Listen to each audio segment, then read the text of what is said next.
Hello बच्चों, कैसे हो आप लोग। बेटा कल हमने हेलोअल्केन हेलोअरीन के अंदर प्रिपरेशन ऑफ हेलोअल्केन्स हमने पढ़ ली थी फ्रॉम हेलोजन एसिड और एल्केन से कंप्लीट कर ली थी। आज हम लोग बेटा कंप्लीट प्रिपरेशन करेंगे हेलोअल्केन की और हेलोअरीन की, साथ में फिजिकल प्रॉपर्टीज और केमिकल प्रॉपर्टीज को भी कंप्लीट करेंगे। और बेटा जिन बच्चों ने फर्स्ट लेक्चर नहीं देखा वो फटाफट फर्स्ट लेक्चर देखो, उसके बाद सेकंड लेक्चर पर जंप करना ताकि बहुत सारी चीजें आपको कोरिलेट करने में आसानी हो सके। आज हम बेटा सेकंड और आगे की प्रिपरेशन खत्म करेंगे और हम पढ़ेंगे बेटा फ्रॉम एल्कीन एंड अल्काइन से प्रिपरेशन। एल्कीन और अल्काइन में बेटा आपने 11th में कुछ चीजें पढ़ी थी, यहाँ पर भी हम लोग बहुत सारी चीजें पढ़ेंगे।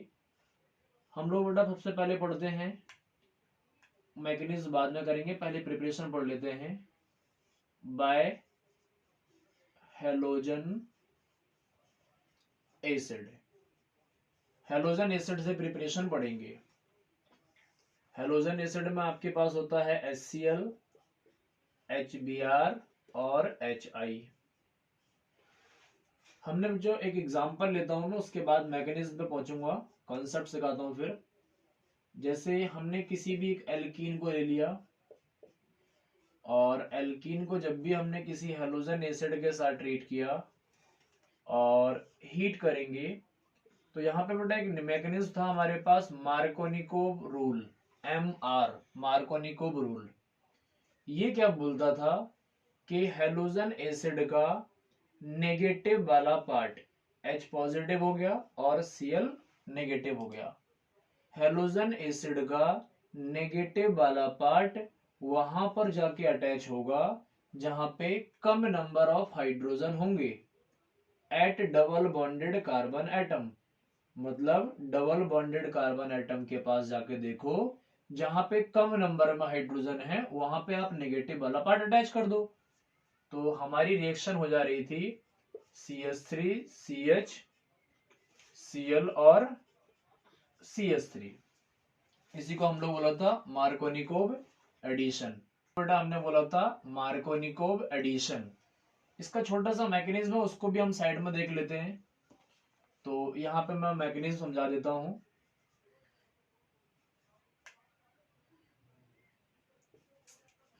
मैकेनिज्म यहाँ पर मैं थोड़ा सा बता देता हूं। बेटा जब भी कभी हम एल्कीन को ट्रीट करते हैं, एल्कीन को ट्रीट करा हमने, H पॉजिटिव को ऐड किया और हेलोजन एसिड में बेटा मार्कोनिकोव एडिशन जो होता है, मैं यहाँ पे थोड़ा सा और लिख देता हूँ। मार्कोनिकोव एडिशन जो होता है, छोटे छोटे इंपॉर्टेंट क्वेश्चंस हैं, वो बेटा इलेक्ट्रोफिलिक एडिशन रिएक्शन शो करता है। इलेक्ट्रोफिलिक एडिशन रिएक्शन, ये बेटा एक एक नंबर का बोर्ड में क्वेश्चन बन सकता है कि मार्कोनिकोव एडिशन कौन से मैकेनिज्म को फॉलो करता है, तो आप कहोगे इलेक्ट्रोफिलिक एडिशन रिएक्शन को फॉलो करता है। हमने बेटा H प्लस आयन को ऐड करना है और डबल बॉन्डेड के आसपास ऐड करना है। तो अगर H प्लस आयन को मैं यहां ऐड करता हूं तो यहां पे हमारा कैटायन बन जाएगा, और अगर H प्लस आयन को मैं यहां ऐड करता हूं तो यहां पे हमारा कैटायन बन जाएगा। हमें एक बात बहुत अच्छे से पता है कि हमें 2 डिग्री कार्बोकैटायन जो होता है वो ज्यादा स्टेबल होता है, क्योंकि उसके पास अल्फा हाइड्रोजन ज्यादा होते हैं। तो बेटा इस H प्लस आयन के पास इलेक्ट्रॉन्स की कमी है, तो ये वाला कार्बन जो होता है वो अपने इलेक्ट्रॉन को डोनेट कर देगा, और ये वाला कार्बन ने इलेक्ट्रॉन को डोनेट किया और H प्लस आयन यहां पहुंच गया और यहाँ पे पॉजिटिव चार्ज जनरेट हो जाएगा। तो इस रिएक्शन को मैं आगे प्रमोट करता हूं।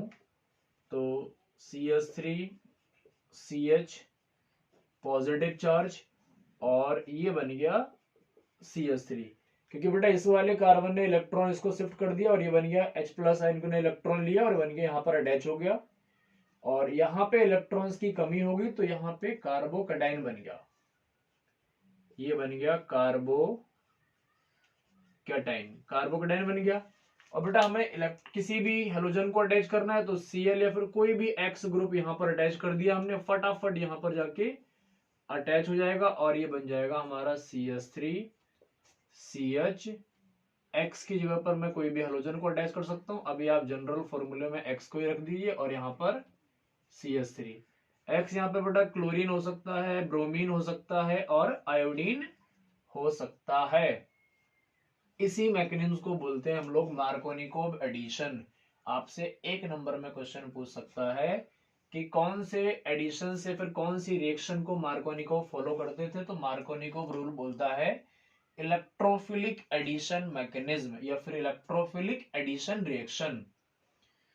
एक एग्जांपल आपका हो गया, एक और एग्जांपल देखो, बहुत बेहतरीन एग्जांपल और पूछा गया एग्जांपल है बेटा, किसी प्री बोर्ड में किसी प्रीवियस क्वेश्चन में पूछा गया एग्जांपल है। अगर मैं आपको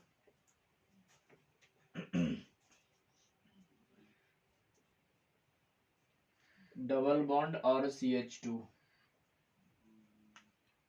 और थोड़ा सा और CH2 डबल बॉन्ड और CH2, ये बहुत इंपॉर्टेंट एग्जांपल करवा रहा हूं बेटा पहले, क्योंकि बहुत ज्यादा टाइम खराब नहीं करना, हमें सीखनी है चीजों को। यहाँ पे बेटा किसी को भी अगर मैं कार्बोकेटाइन बनाना चाहूंगा तो HCl को मैं ट्रीट करूंगा। आपको पता है कि यहाँ पे कैटाइन बनेगा, लेकिन बेटा ये वाला कैटाइन कितने डिग्री है, 2 डिग्री, 1 और 2। लेकिन अगर मैं इसको बेटा यहाँ पहुंचा दूंगा तो ये वाला कैटाइन कितने डिग्री हो जाएगा, 3 डिग्री। तो होता क्या है कि यहाँ पे H+ आइन अटैच कर देते हैं और Cl को यहाँ अटैच करते हैं, लेकिन उससे पहले बेटा यहाँ पर क्या होता है कि कार्बोकेटाइन 3 डिग्री कार्बोकेटाइन ज्यादा स्टेबल होता है, कार्बोकेटाइन ज्यादा स्टेबल होता है, फिर 2 डिग्री कार्बोकेटाइन ज्यादा स्टेबल होता है, फिर 1 डिग्री कार्बोकेटाइन ज्यादा स्टेबल होता है। तो हम क्या करेंगे, यहाँ पे बेटा पहले हाइड्राइड शिफ्टिंग करके देख लेंगे, क्योंकि ये वाले हाइड्रोजन को यहाँ शिफ्ट कर देंगे तो ये वाला कैटाइन यहाँ पहुंच जाएगा, तो ये बन जाएगा CH3 CH3 CH CH3 और यहाँ पर आपका हाइड्रोजन अटैच हो गया Cl, H पॉजिटिव और Cl नेगेटिव। H तो यहाँ पर ही अटैच हो गया बेटा और Cl हमारा यहाँ पहुंच गया। एक और एग्जांपल देखो, बहुत इंपॉर्टेंट है। अगर बेटा इसको मैं ऐसा कर देता हूं CH3 CH3 CH3 CH double bond और CH2, पूरा मैकेनिज्म समझाता हूं एक बार, और एक बार यहां समझा दिया, एक बार यहां समझाता हूं। पहले बेटा H+ आयन को ऐड कर लो, जैसे हमने मैकेनिज्म में सीखा था। H+ आयन यहाँ ऐड होगा, यहाँ कैटाइन बनेगा, तो हमने कैटाइन बना लिया CH3 CH3 CH3 CH positive और ये बन गया CH3। बेटा इसको मैं यहाँ शिफ्ट कर देता हूं और ये मैं इसको यहाँ शिफ्ट कर देता हूं, इस कैटाइन को यहाँ शिफ्ट कर देता हूं, क्योंकि 3 डिग्री कार्बोकैटाइन बहुत ज्यादा स्टेबल होता है। तो यहाँ पे शिफ्टिंग किसकी हुई, तो आप कहोगे सर मिथाइल ग्रुप की शिफ्टिंग हुई, आप कहोगे सर मिथाइल ग्रुप की शिफ्टिंग हुई है। तो हमने यहाँ पे लिख दिया shifting of methyl group, shifting of methyl group, और ये हमारा बन गया CH3 CH3 CH2 CH2 और पॉजिटिव चार्ज। यहाँ पे बेटा हेलोजन से रिएक्शन करवा दी, किसी भी एक्स ग्रुप से रिएक्शन करवा दी, और फाइनली प्रोडक्ट बन गया आपका CH3 और कोई भी हेलोजन ग्रुप CH2 और CH3। तो बेटा 2 केस देखे हमने, यहाँ पे हाइड्रोजन की शिफ्टिंग करनी पड़ी और यहाँ पे मिथाइल की शिफ्टिंग करनी पड़ी। तो यहाँ पे हम लिख सकते हैं कि हाइड्राइड शिफ्टिंग हुई है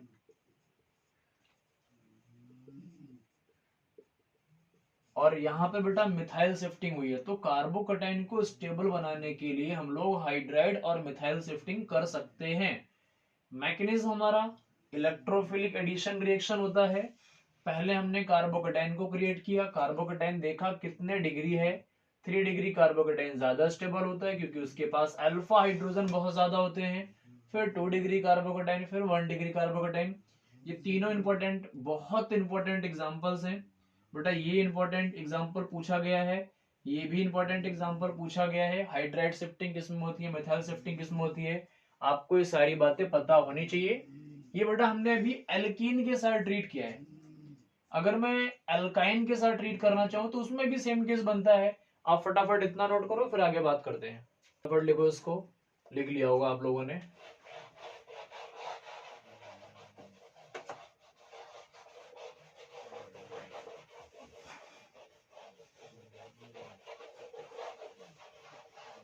अगली रिएक्शन देखो बेटा, अगली रिएक्शन। अब हम लोग प्रिपरेशन कर लेते हैं बेटा एल्काइन से। तो एल्काइन का एग्जांपल अगर मैं लेता हूं, एल्काइन का एग्जांपल मैं लेता हूं CH3 C ट्रिपल बॉन्ड और H, ये हो गया अल्काइन। यहाँ पे बेटा HCl को ट्रीट कर लो, किसी भी हेलोजन एसिड को ट्रीट कर लो, मार्कोनिकोव एडिशन होगा। और मार्कोनिकोव क्या बोलते थे कि नेगेटिव पार्ट जो होगा हेलोजन एसिड का वो वहां पर अटैच होगा जहां पे कम नंबर में हाइड्रोजन होंगे। तो ये बन गया आपका CH3 Cl, और ये बेटा डबल बॉन्ड हो गया और ये बन गया CH2। एक बार हमने और करवा दिया हेलोजन एसिड के साथ HCl के साथ, और फिर से ब्रेक हुआ, H पॉजिटिव और Cl नेगेटिव। Cl कहां पर अटैच होगा, जहां पे कम नंबर में हाइड्रोजन होंगे, और हाइड्रोजन यहां पर अटैच हो गया। तो ये बन गया CH3 Cl Cl, और ये बन गया CH3, ये बन गया CH3। बेटा जब एक ही कार्बन पे दो हेलोजन ग्रुप अटैच होते हैं तो उसको बोलते हैं हम लोग जेमिनल। विसरल और जेमिनल, विसिनल और जेमिनल, जेमिनल बोलते हैं, तो इसको बोल दिया हमने जेमिनल। जेम, जेम कार्बन बोल दिया, जेम भी बोल सकते हो, जेम। और रिएक्शन से लिख सकते हो, लेकिन अब हम आगे थोड़ा सा पढ़ लेते हैं और आसान आसान चीजें हैं। बेटा एक और आता है AMR, एंटी मार्कोनिकोव रूल। इनका भी बहुत ज्यादा इंपॉर्टेंट रूल है बेटा। इन्होंने क्या कहा कि जब भी हम कभी किसी एल्कीन को ट्रीट करेंगे HBr के साथ इन the presence of peroxide H2O2, और हम लोग लिख सकते हैं पेरोक्साइड, तो बेटा ये फ्री रेडिकल मैकेनिज्म शो करता है, फ्री रेडिकल मैकेनिज्म शो करता है। इस बात को आप लोग बहुत अच्छे से याद रखोगे। और फ्री रेडिकल मैकेनिज्म शो करता है, यहाँ पर होता क्या है बेटा, H पॉजिटिव और Br नेगेटिव, जैसा रूल मार्कोनिकोव का था जस्ट अपोजिट हो गया उसके। इन्होंने क्या कहा कि negative part of halogen acid वहां पर अटैच होगा जहां पे ज्यादा नंबर में हाइड्रोजन होंगे डबल बॉन्डेड कार्बन के आसपास। तो यहाँ पे देखो बेटा दो हाइड्रोजन है, यहाँ पे एक हाइड्रोजन है, तो यहाँ पे अटैच हो गया, और ये बन गया आपका CH3 CH2 CH2 और Br। अच्छा दो बेटा इंपॉर्टेंट केस है यहाँ पे। It is only valid for, it is only valid for HBr, HBr के लिए बेटा वैलिड होता है। और यहाँ पे हम लोग फ्री रेडिकल का फॉर्मेशन करते हैं, इस बात को आप लोग याद रखोगे। H2O2 हाइड्रोजन पेरोक्साइड भी कह सकते हो आप, हाइड्रोजन पेरोक्साइड भी बोल सकते हो आप, बेंजाइल पेरोक्साइड भी बोल सकते हो, हाइड्रोजन पेरोक्साइड भी बोल सकते हो। तो फ्री रेडिकल का मैकेनिज्म जब भी कभी होगा तो आप पेरोक्साइड का फॉर्मेशन करना पड़ेगा। Anti Markovnikov rule free radical पर डिपेंड करता है। मार्कोनिकोव एडिशन जो होता है वो इलेक्ट्रोफिलिक एडिशन रिएक्शन शो करता है। इन दोनों बातों को आप बहुत ढंग से याद रखोगे, और फटाफट बेटा नोट कर लो इनको, फटाफट बेटा नोट करो जल्दी से इसको। और नोट हो गया हो तो बेटा एक चीज, फ्री रेडिकल में हाइड्रोजन पेरोक्साइड को भी आप ऐड कर सकते हो, बेंजोइल पेरोक्साइड को भी ऐड कर सकते हो आप, तो इसको भी लिख लो, बेंजोइल पेरोक्साइड। तो हाइड्रोजन कोई सा भी पेरोक्साइड होना चाहिए, H2O2 को ज्यादा यूज करते हैं तो H2O2 ही लिख सकते हो आप लोग। बेटा अगली प्रिपरेशन देखो, अगली प्रिपरेशन देखो फटाफट।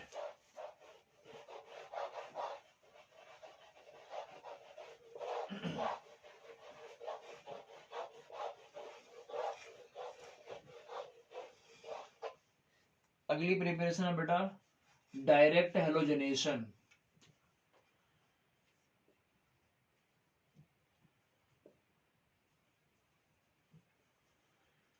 डायरेक्ट हेलोजनेशन, यहाँ पे बहुत इंपॉर्टेंट बातें बताने हैं, कुछ बहुत इंपॉर्टेंट बातें बतानी है। अगर मैं आपसे बात करता हूं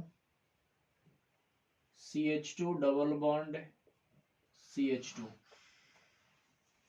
यहाँ पे बेटा Br2 को ट्रीट कर दिया मैंने CCl4 के प्रेजेंस में, carbon tetra chloride, carbon tetra chloride के प्रेजेंस में Br2 को ट्रीट कर दिया आपने कार्बन टेट्रा क्लोराइड में, बेटा फ्री रेडिकल बना Br और Br, एक Br यहां पर अटैच हो गया, एक Br यहां पर अटैच हो गया, और ये फटाफट बन गए आपके CH2Br और CH2Br, बिसिनल डाइहैलाइड बन गया बेटा, बिसिनल डाइहैलाइड।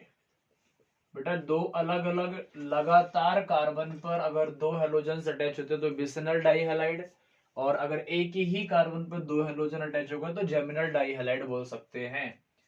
ये याद रखना, छोटी सी बात है, विसिनल डाइहैलाइड।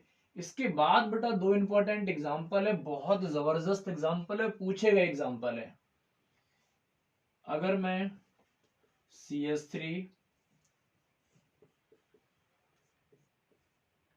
H और CH3 और H, बेटा ये सिस एल्कीन हो गया, सिस एल्कीन हो गया, क्योंकि दो सेम ग्रुप अगर सेम साइड में हो, इस प्लेन के अगर सेम साइड में सेम ग्रुप है तो हम बोलते हैं सिस एल्कीन। सिस एल्कीन को बेटा जब भी हम Br2 के साथ ट्रीट करते हैं और CCl4 के साथ ट्रीट करते हैं तो यहाँ पे जो प्रोडक्ट बनता है वो बड़ा चौंकाने वाला प्रोडक्ट होता है, बहुत इंपॉर्टेंट है, कई बार पूछा गया है, ऐसा ही प्रोडक्ट का नाम पूछ लेता है। एक Br बेटा यहां पर अटैच हो गया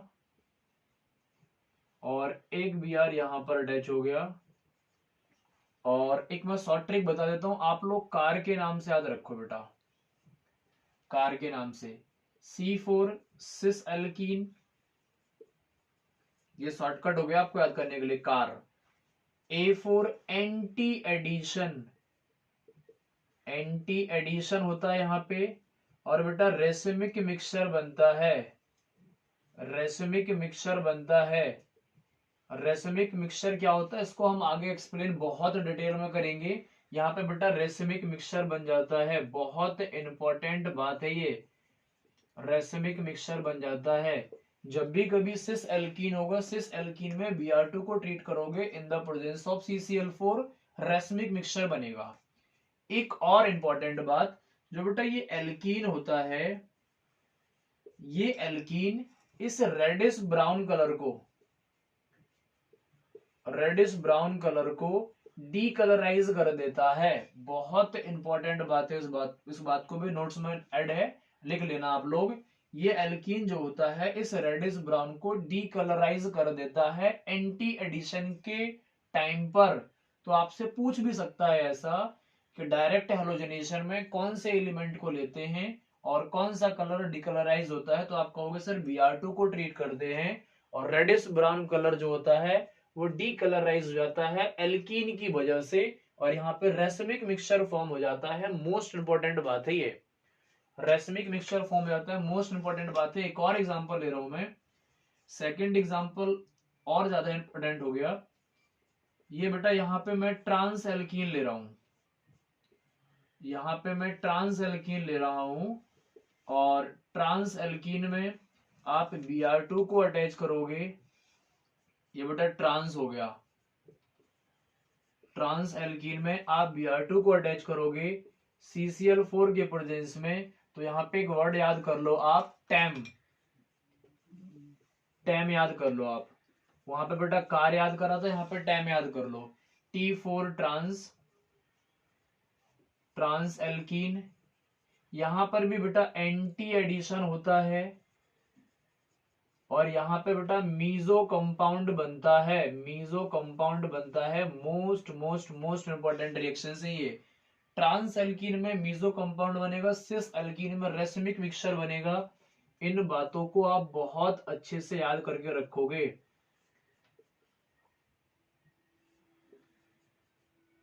इन बातों को आप बहुत अच्छे से याद करके रखोगे बेटा।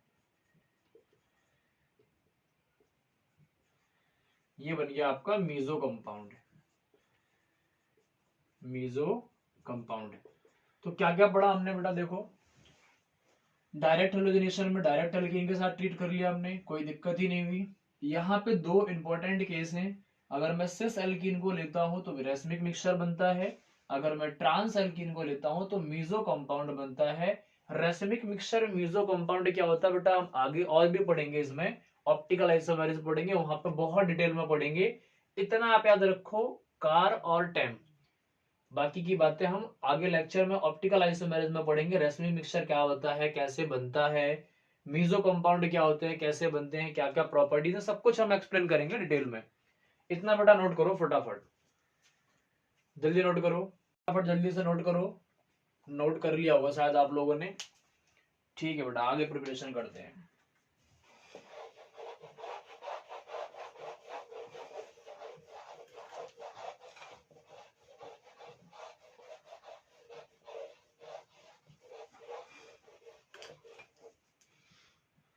अगर बेटा इसी चीज को मैं एक आध दो और एग्जांपल दूं, जैसे कोई साइक्लिक कंपाउंड दे दिया,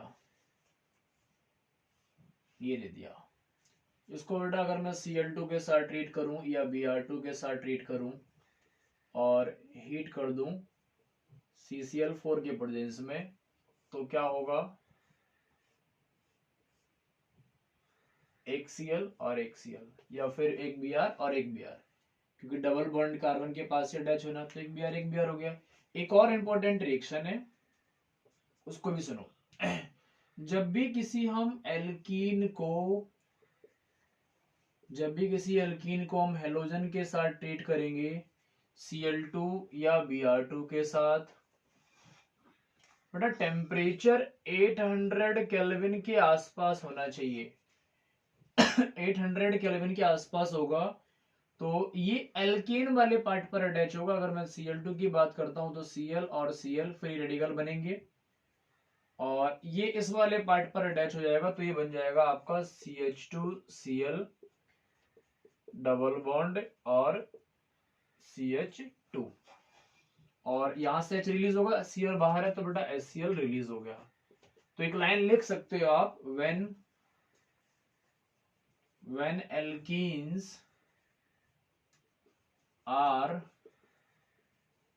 treated with halogens Cl2 Br2 at high temperature 800 Kelvin temperature, then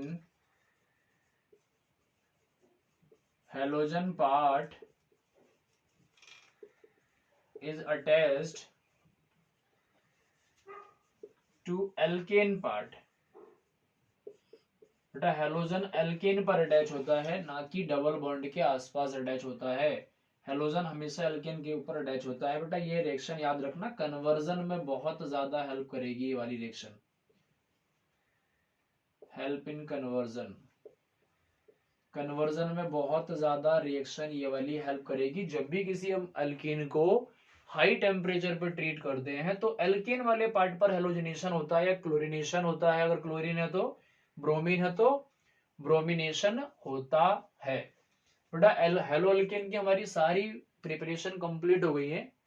अब हम लोग हेलोरीन की प्रिपरेशन करेंगे, उसके बाद फिजिकल प्रॉपर्टीज, फिर हम लोग करेंगे केमिकल प्रॉपर्टीज। फटाफट बच्चों नोट करो, फिर आगे बात करते हैं। बेटा आप लोगों ने सारा कुछ लिख लिया होगा। अब हम लोग करेंगे हेलो एरीन की preparation.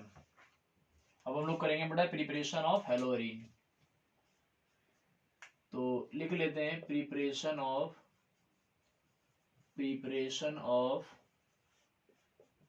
Hello arene, preparation of hello arene.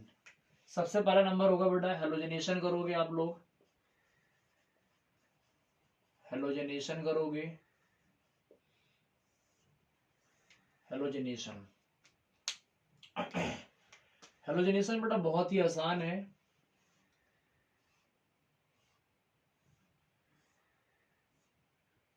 देखो बेटा, कोई भी बेंजीन रिंग है,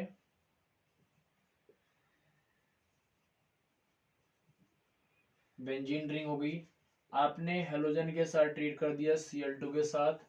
यहां पे आप रिएजेंट ले लीजिए, एनहाइड्रस FeCl3 या फिर एनहाइड्रस AlCl3। एक इंपॉर्टेंट बात यह बेटा, दोनों के दोनों लुईस एसिड हैं, दोनों के दोनों लुईस एसिड है, लुईस एसिड ही होना चाहिए। और क्योंकि बिना इसके रिएक्शन पॉसिबल नहीं होगी बेटा, बिना इसकी रिएक्शन पॉसिबल नहीं होगी। तो ये Cl और Cl हुआ, एक Cl अटैच हो गया, एक Cl बेटा जहां पर भी Cl को आप अटैच करोगे वहां से H रिलीज होगा, और ये हमारा बन जाएगा, ये हमारा बन गया हेलोएरिन, और HCl रिमूव हो गया, HCl रिमूव हो गया।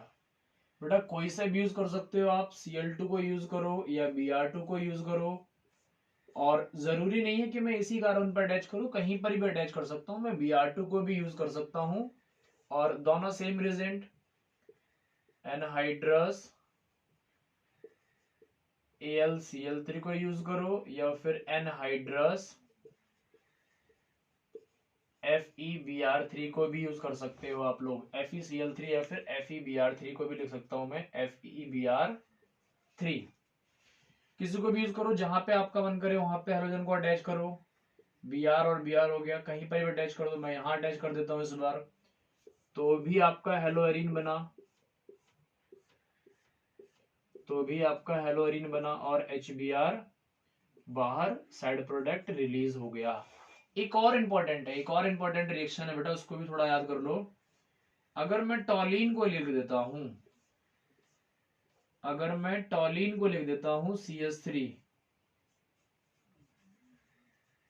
अगर बेटा मैं टॉलिन को लिख देता हूं और यहां पे हेलोजनेशन करवाता हूं Cl2, Fe के प्रेजेंस में रिएक्शन करवाओ, Fe के प्रेजेंस में रिएक्शन करवाया आयरन के प्रेजेंस में, तो यहां पे बेटा दो प्रोडक्ट बनेंगे। एक प्रोडक्ट बनेगा आपका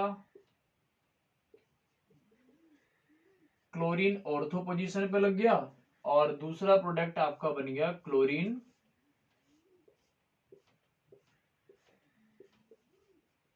पैरा पोजीशन पे अटैच हो गया। बेटा कहां से नेमिंग कहां से करोगे, तो 1 2 3 4 5 6, तो क्या बोल सकते हो उसको, 2 क्लोरोटोलिन, और इसको क्या बोल सकते हैं, 4 क्लोरोटोलिन। तो फटाफट ऐसा कर सकते हो, बाकी नेमिंग हमें जरूरत नहीं है। ये हो गया बेटा आपका ऑर्थो पोजीशन, ये ऑर्थो पर हो गया, और ये हो गया आपका पैरा पोजीशन। एक बहुत अच्छी बात यह है बेटा कि हम ऑर्थो और पैरा को सेपरेट कर सकते हैं, क्योंकि इनके मेल्टिंग पॉइंट में बहुत ज्यादा डिफरेंस होता है। तो इस बात को मैं यहां लिख देता हूं, ortho and para, ortho and para compounds can be separated by their melting points। बेटा मेल्टिंग पॉइंट्स के साथ हम लोग इनको सेपरेट कर सकते हैं। इन दोनों के मेल्टिंग पॉइंट में बहुत ज्यादा डिफरेंस होता है। पैरा का पोजीशन का हमेशा मेल्टिंग पॉइंट ज्यादा होता है, क्योंकि बेटा सिमेट्रिक हो जाती है एज कंपेयर टू ऑर्थो। इसको हम फिजिकल प्रॉपर्टीज में ही पढ़ेंगे, याद रखो बेटा।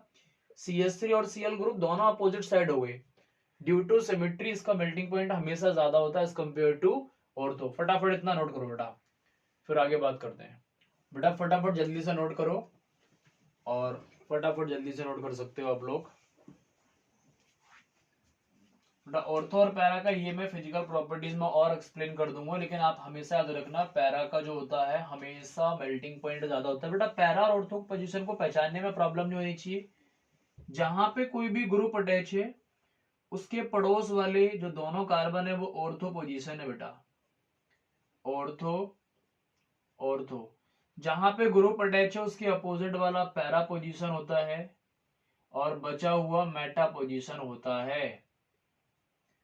जहां पे ग्रुप अटैच है उसके पड़ोस वाले दोनों ऑर्थो, अपोजिट वाला पैरा और बचा हुआ मेटा। और जहां पे ग्रुप अटैच है उस पोजीशन को क्या बोलते हैं, ये भी बहुत इंपॉर्टेंट टास्क है बेटा, ये बहुत बहुत बहुत इंपॉर्टेंट क्वेश्चन बनता है जेई के लिए। तो बेटा इसको बोलते हैं इप्सो पोजीशन, इप्सो पोजीशन, इप्सो पोजीशन बोलते हैं इसको। इसको शॉर्ट ट्रिक बता देता हूं बेटा याद करने की। जैसे मान लो मैं यहां पे ग्रुप अटैच कर देता हूं, यहां पे ग्रुप अटैच कर दिया मैंने, कोई भी एक्स ग्रुप अटैच कर दिया, तो इसके पड़ोस वाली पोजीशन ऑर्थो, अपोजिट वाला पैरा और बचा हुआ मेटा। तो आप ऐसे याद कर सकते हो, जहां पे ग्रुप अटैच है वहां से ओम प्रकाश, ओम ओम प्रकाश, ओम प्रकाश। जहां पे ग्रुप अटैच है उससे आप ओम प्रकाश को देख लो, ओम प्रकाश, ओम प्रकाश। जिस पर ग्रुप अटैच है वो हो गया बेटा इप्सो, जिस पर ग्रुप अटैच है वो हो गया आपका इप्सो। तो इसको बेटा याद करने का तरीका ये आसान तरीका हो गया, ओम प्रकाश याद कर लो आप, जल्दी से आसान हो जाएगा। यहाँ पे बेटा एफई की रिएक्शन जो डार्क में होती है तो आप डार्क को भी लिख सकते हो। लाइट की बहुत कम जरूरत पड़ती है, लाइट की बहुत कम जरूरत पड़ती है। तो फटाफट याद कर लो बेटा, ऑर्थो मेटा पैरा पोजीशन में आपको कंफ्यूज नहीं होना है, बिल्कुल भी कंफ्यूज नहीं होना ऑर्थो मेटा पैरा पोजीशन में। बताता हूँ बेटा, फटाफट जल्दी लिखो।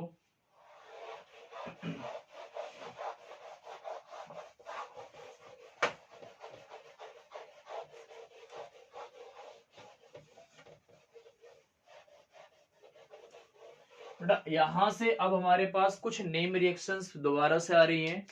जैसे हमने पहले कुछ नेम रिएक्शंस पढ़ी थी, दोबारा से अब हम लोग नेम रिएक्शंस पढ़ेंगे। और पहली नेम रिएक्शन आप लोग पढ़ोगे सेंड मेयर्स रिएक्शन। इंपॉर्टेंट है बेटा, 3 स्टार लगा के रखना, इंपॉर्टेंट नेम रिएक्शन है। और कैसे लिखना है मैं प्रॉपर तरीके से आपको बताता हूं, आप लोग वैसे ही इसको लिखोगे, नहीं तो आपको मार्क्स नहीं मिलेंगे पेपर में। तो समझो बेटा,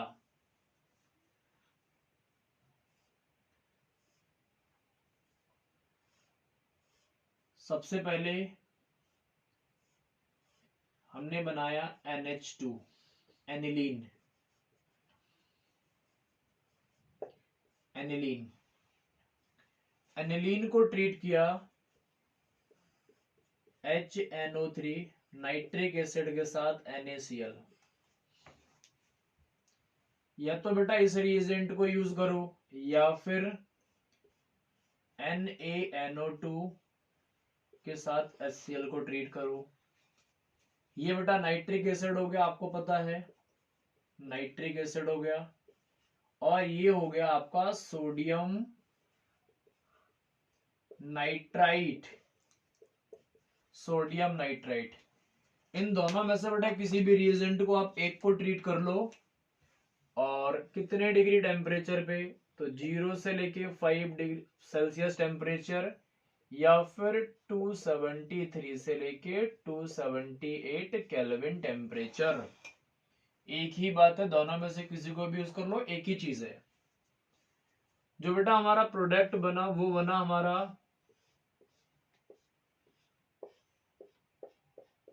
N2Cl, this is called diazonium salt, diazonium salt. तो पहले आपको डाइजोनियम सॉल्ट को बना के आना पड़ेगा और आपको लिख के आना पड़ेगा। तो जो भी मैंने यहां लिखा वो आपको लिख के आना पड़ेगा। क्या लिखोगे आप, पहले समझो, मैं पूरी रिएक्शन लिख के दिखाता हूं। तो आप बोलोगे when aniline is treated with this और this in the presence of this और this, then diazonium salt is formed. तो पूरी रिएक्शन मैं लिख देता हूं, when aniline is treated with HNO3 plus NaCl और NaNO2 प्लस HCl। किसी को भी यूज कर सकते हो बेटा, किसी भी रिएजेंट को एट 0 to 5 सेल्सियस टेम्परेचर और 273 to 278 kelvin temperature. Then diazonium salt is formed. Diazonium salt is formed. बेटा एक ही बार बता रहा हूं, मैं लिख के दिखा रहा हूं, आप लोग खुद लिखना सीखोगे। एनिलीन को ट्रीट किया इसके साथ या इसके साथ, इस टेम्परेचर पर डाइजोनियम सॉल्ट बन गया। सेंडमेयर जब भी रिएक्शन आएगी, बहुत इंपॉर्टेंट रिएक्शन है, पहले आप डाइजोनियम बना के आओगे। आगे की बात अब हम करेंगे।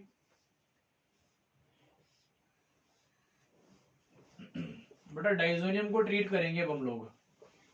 डाइजोनियम को ट्रीट करा हमने Cu2Cl2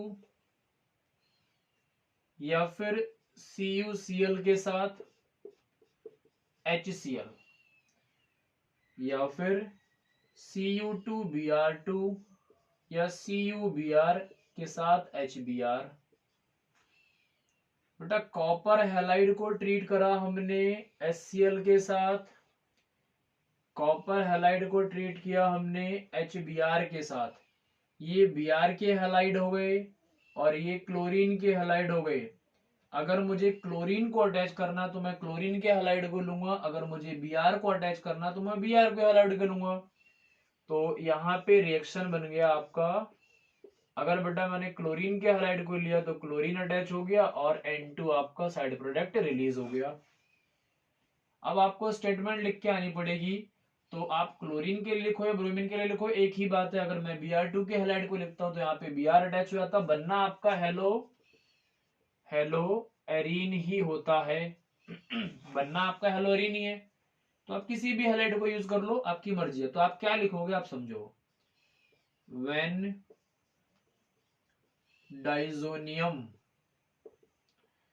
diazonium salt is treated with copper halide, when diazonium salt is treated with copper halide, कौन कौन सा कॉपर हैलाइड बेटा, Cu2Cl2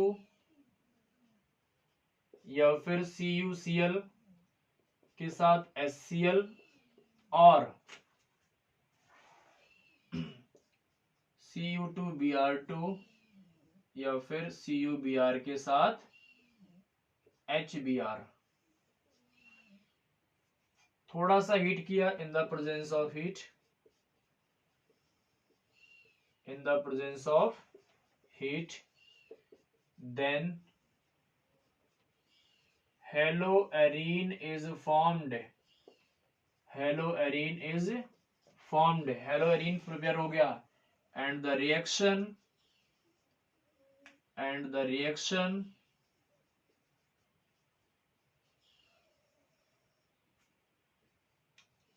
become Sandmeyer's reaction। तो बेटा बहुत बहुत इंपॉर्टेंट और बहुत बहुत आसान है। आपने दो काम किए। सबसे पहले सैंडमेयर रिएक्शन आएगा, पहले डाइजोनियम प्रिपेयर करो। हमने क्या लिखा, एनिलीन को ट्रीट किया बेटा इसके साथ, इस रिएजेंट के साथ या इस रिएजेंट के साथ, इस टेम्परेचर पे या इस टेम्परेचर पे डाइजोनियम सॉल्ट प्रिपेयर हो गया। डाइजोनियम सॉल्ट को ट्रीट कर दिया बेटा कॉपर हैलाइड के साथ, या कॉपर हैलाइड क्लोरीन का हो सकता है, कॉपर हैलाइड ब्रोमीन का हो सकता है। अगर मुझे ब्रोमीन के साथ प्रोडक्ट बनाना है तो मैं इसको ले लूंगा, अगर मुझे क्लोरीन के साथ प्रोडक्ट बनाना तो मैं इसको ले लूंगा। और हमने डाइजोनियम सॉल्ट के साथ ट्रीट कर दिया कॉपर हैलाइड को HCl या HBr के साथ, तो हमारा हेलोरीन प्रिपेयर हो गया। मोस्ट इंपोर्टेंट रिएक्शन है बेटा, फटाफट इसको लिखो जल्दी से, फटाफट जल्दी से नोट करो आप लोग जल्दी से।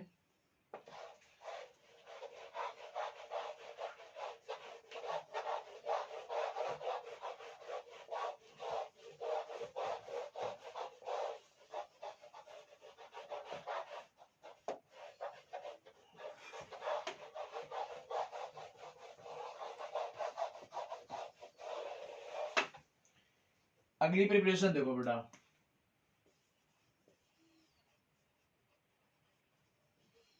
गेटरमान्स रिएक्शन। ये भी बेटा साइंटिस्ट नेम रिएक्शन है, गेटरमान्स रिएक्शन। ये भी मोस्ट इंपॉर्टेंट है, लेकिन बहुत आसान है ये भी, आप लोग परेशान नहीं होना बिल्कुल भी। देखो बेटा इसमें भी ना डाइजोनियम आपको प्रिपेयर ही करना पड़ेगा, तो मैं एक शॉर्टकट अप्लाई कर देता हूं। आपको शॉर्टकट नहीं करना, आपको पूरा डाइजोनियम बनाना। मैं लिख देता हूं सेम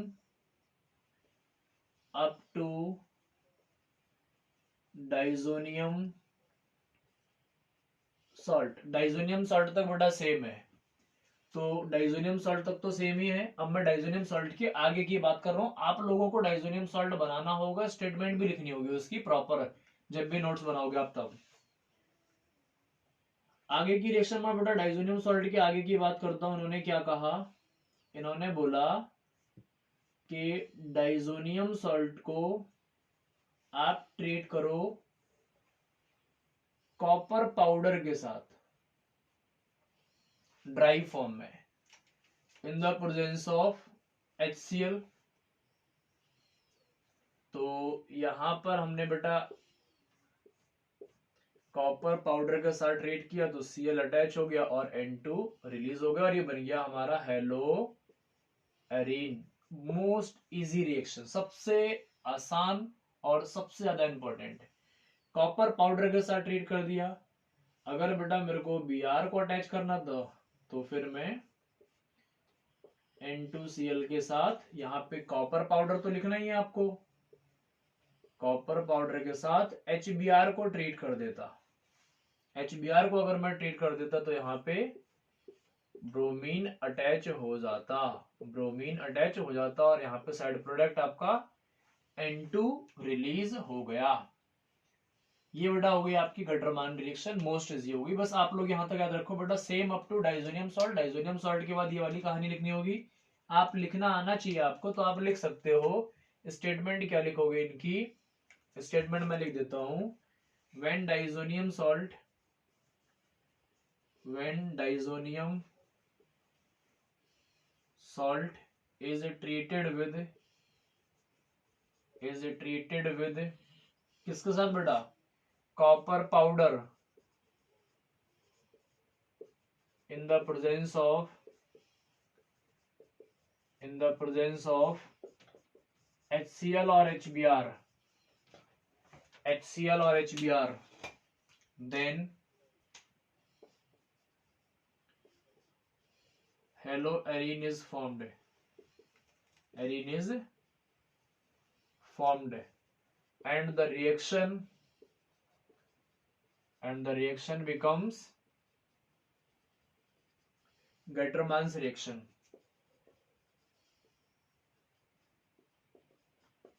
गटरमान्स रिएक्शन बेटा आसान है, बहुत आसान रिएक्शन है। डाइजोनियम सॉल्ट तक हम सेम गए। कॉपर हैलाइड की जगह पे यहाँ पे हमने कॉपर पाउडर को यूज कर लिया। HCl के प्रेजेंस में गए तो Cl अटैच हो गया, Br के प्रेजेंस में गए तो Br अटैच हो गया, और इसी को हमने बोल दिया गटरमान्स रिएक्शन। आप लोग बेटा डाइजोनियम बनाओगे, आप लोगों को पूरा एक्सप्लेन करना होगा। फटाफट नोट करो बेटा, फिर आगे बात करते हैं।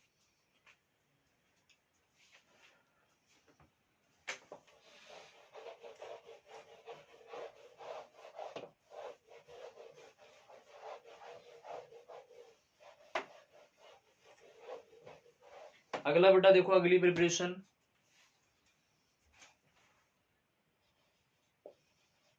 बाल्शीमान रिएक्शन। इनकी रिएक्शन भी बेटा बहुत आसान है। इन्होंने भी क्या करा, same up to diazonium salt कहा, same up to diazonium salt. बेटा डाइजोनियम सॉल्ट मैं बार बार नहीं बनाऊंगा, आप लोग बनाओगे अपनी कॉपी में, जब भी नोट्स बनाओगे, तैयार करोगे, डाइजोनियम सॉल्ट आपको बनाना होगा। इन्होंने क्या कर दिया बेटा, डाइजोनियम सॉल्ट को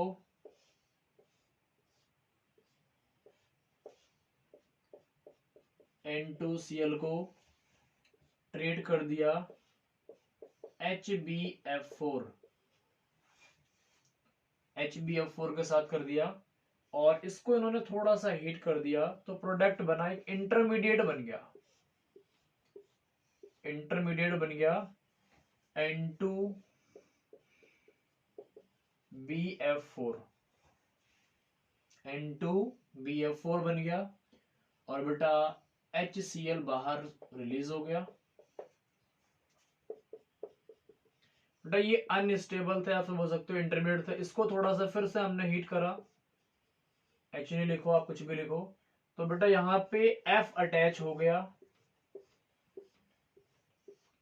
F अटैच हो गया और N2 और BF3 साइड प्रोडक्ट रिलीज हो गए।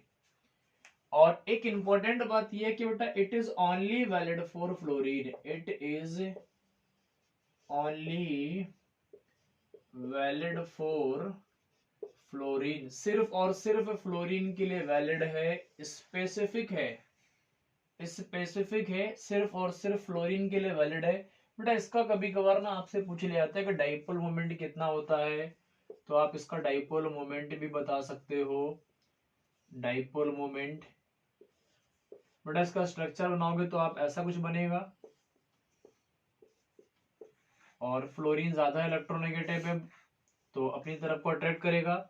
इन दोनों वेक्टर्स का रिजल्टेंट बेटा ये हुआ, रिजल्टेंट ये हुआ, और जब रिजल्टेंट बेटा इक्वल एंड अपोजिट होते हैं तो क्या होता है, कैंसिल आउट हो जाएगा, तो ये दोनों रिजल्टेंट आपस में कैंसिल आउट होगा और डाइपोल मोमेंट जीरो हो गया।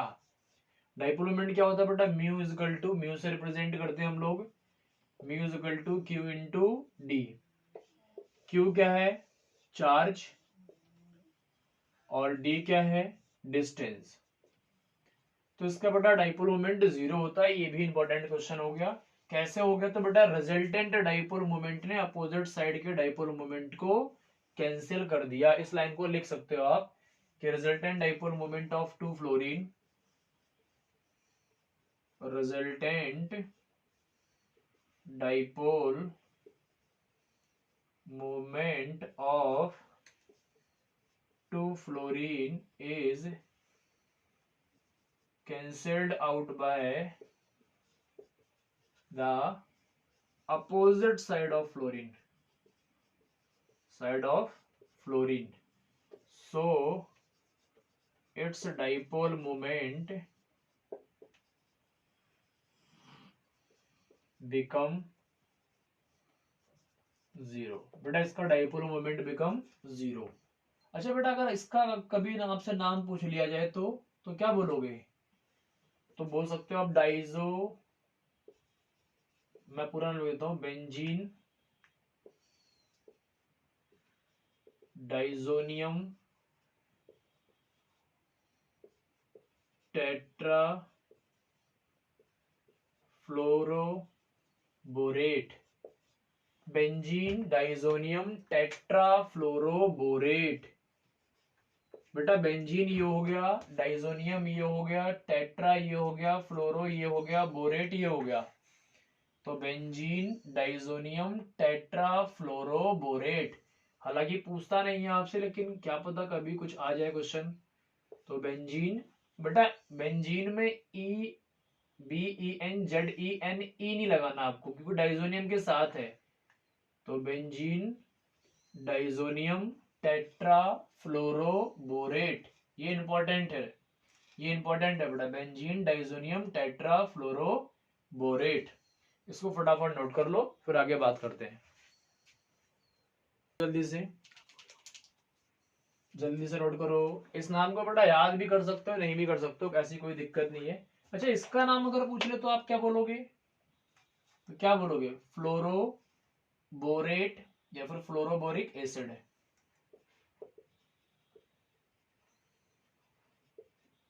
फ्लोरोबोरेट या हाइड्रोजन फ्लोरोबोरेट, हाइड्रोजन फ्लोरोबोरेट भी बोल सकते हो। बाकी इतना जल्दी से लिखो बेटा, फ्लोरोबोरेट भी आप लोग बोल सकते हो। एक आध क्वेश्चन करवाऊं क्या आपको, फ्लोरोबोरिक एसिड भी बोल सकते हो, क्वेश्चन करवा देता हूं तो फ्लोरोबोरिक एसिड भी बोल सकते हैं। क्वेश्चन कराता हूं बेटा, क्वेश्चन कराता हूं, दिमाग में बहुत अच्छा क्वेश्चन आ रहा है। आपसे ना 4 ऑप्शन दे देगा वो और बोलेगा कि 4 ऑप्शन दे देगा और बोलेगा बताओ कौन सी ऐसी स्पेशल रिएक्शन है जो कि सिर्फ और सिर्फ फ्लोरीन के लिए वैलिड है। तो आप फटाफट क्लिक करके आओगे बाल-सीमान रिएक्शन। कौन सी ऐसी रिएक्शन है जिसमें कॉपर पाउडर को यूज किया गया है, तो आप लिख के आओगे गटरमैन रिएक्शन। कौन सी ऐसी रिएक्शन है जिसमें कॉपर हैलाइड को यूज किया गया है, तो आप लिख के आओगे सैंडमेयर्स रिएक्शन। लेकिन बेटा डाइजोनियम तक आपको हर एक रिएक्शन के अंदर करना ही पड़ेगा। हमने बेटा क्लोरीन को अटैच कर लिया, फ्लोरीन को अटैच कर लिया, ब्रोमीन को अटैच कर लिया, लेकिन आयोडीन के लिए रिएक्शन हमने अभी तक नहीं लिखी।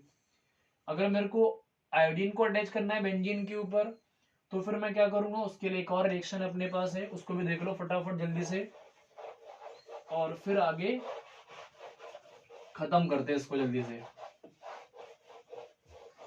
बड़ा आयोडीन वाली रिएक्शन और आसान है, आयोडीन वाली रिएक्शन और आसान है, तो मैं लिख देता हूं reaction with KI, potassium iodide बोल सकते हो बेटा, potassium iodide. Reaction with KI का मतलब हो गया बेटा पोटासियम आयोडाइड। तो इसमें बेटा same up to diazonium salt, same up to diazonium salt. बेटा डाइजोनियम सॉल्ट तक तो आपको सेम ही पढ़ना है, डाइजोनियम सॉल्ट आपको बना के ही आना पड़ेगा। डाइजोनियम सॉल्ट को बनाने के बाद अब हम इसमें रिएक्शन कर देंगे KI के साथ, आपको लिख के पूरा आना पड़ेगा।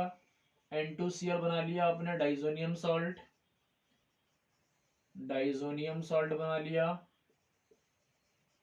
आपने, रिएक्शन कर दी बेटा KI के साथ और थोड़ा सा हीट कर दिया। हीट का मतलब बेटा रूम टेम्परेचर के आसपास ही होता है, बहुत ज्यादा हीट नहीं करना, वरना फिर मैं टेम्परेचर लिखूंगा यहाँ पे।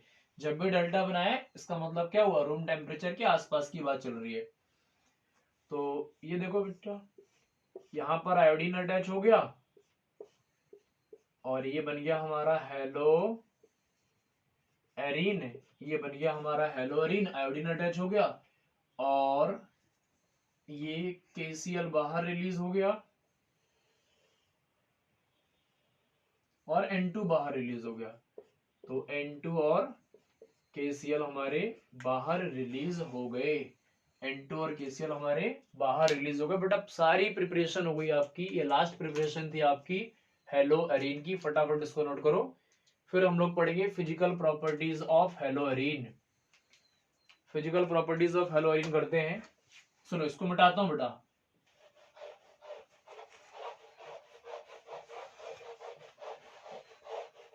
अगला टॉपिक लिखो बेटा physical properties of hello arene, क्योंकि आज हमें खत्म करना होगा फिजिकल प्रॉपर्टीज को, क्योंकि 3 लेक्चर तो बेटा मिनिमम इसमें लग ही गए हैं। 3 लेक्चर मैं कोशिश कर रहा था कि 2 ही लेक्चर में खत्म हो जाए, लेकिन 3 लेक्चर लग गए हैं। आप लोगों को सारे लेक्चर्स को अच्छी तरीके से समझना और नोट करना है कॉपी में। अगला टॉपिक लिखो बेटा फिजिकल प्रॉपर्टीज ऑफ हेलो, एक साथ कर लेते हैं, physical properties of halo alkane and hello arene. Physical properties of halo alkane and hello arene, physical properties of halo alkane and hello arene. बेटा फिजिकल प्रॉपर्टीज की जब भी बात करेंगे ना, हम 2 चीजों पे बात करेंगे और 3 चीज कर लेंगे। एक तो आपका बॉइलिंग पॉइंट हो गया, दूसरा आपका सॉल्युबिलिटी हो गया और तीसरा आपका डाइपोल मोमेंट के क्वेश्चन हो गया, पोलैरिटी हो गई। सीधी सीधी बात पोलैरिटी हो गई। हम लोग पहले कॉन्सेप्ट पर स्टार्ट करते हैं, boiling point. Boiling point, boiling point की जब भी बात करोगे बेटा 3 कॉन्सेप्ट बता रहा हूं, हमेशा के लिए याद रखोगे पूरी ऑर्गेनिक में। जो बातें बता रहा हूं एकदम एग्जैक्ट डिटेल सेट जानी चाहिए दिमाग में आपके। तो बॉइलिंग पॉइंट डायरेक्टली प्रोपोर्शनल होता है हाइड्रोजन बॉन्डिंग, पहला कॉन्सेप्ट। बेटा जिसका हाइड्रोजन बॉन्डिंग ज्यादा होगा उसका बॉइलिंग पॉइंट ज्यादा होगा, ये पहला कॉन्सेप्ट। दूसरा concept, boiling point directly proportional होता है मोलर मास, मोलर मास। दूसरा कॉन्सेप्ट, तीसरा कॉन्सेप्ट देखो, बॉइलिंग पॉइंट इनवर्सली प्रोपोर्शनल होता है ब्रांचिंग। तीसरा कॉन्सेप्ट। और एक चीज और बोल सकते हो बेटा, बॉइलिंग पॉइंट डायरेक्टली प्रोपोर्शनल होता है सरफेस एरिया। सरफेस एरिया और ब्रांचिंग का कॉन्सेप्ट आपस में रिलेट करता है थोड़ा सा। आप ये बेटा 4 की पॉइंट याद रखोगे। जब भी कभी बॉइलिंग पॉइंट का क्वेश्चन आएगा, सबसे पहले आप उसमें हाइड्रोजन बॉन्डिंग को चेक करोगे, उसके बाद फिर आप मोलर मास को चेक करोगे, फिर ब्रांचिंग को चेक करोगे, फिर सरफेस एरिया को चेक करोगे। यही कॉन्सेप्ट आपको याद करना है। चारों कॉन्सेप्ट मैंने लिख दिए हैं, एकदम दिमाग में सेट हो जाने चाहिए। और एक एक कॉन्सेप्ट का मैं क्वेश्चन करा देता हूं ताकि और अच्छे से तुम्हारे दिमाग में क्लियर हो जाए। एक छोटा सा क्वेश्चन देता हूँ, बच्चों वाला क्वेश्चन। हर एक कॉन्सेप्ट का एक क्वेश्चन करा देता हूँ। अगर मैं क्वेश्चन देता हूँ बेटा CH3CH2OH, और ये ऑप्शन हो गया आपका,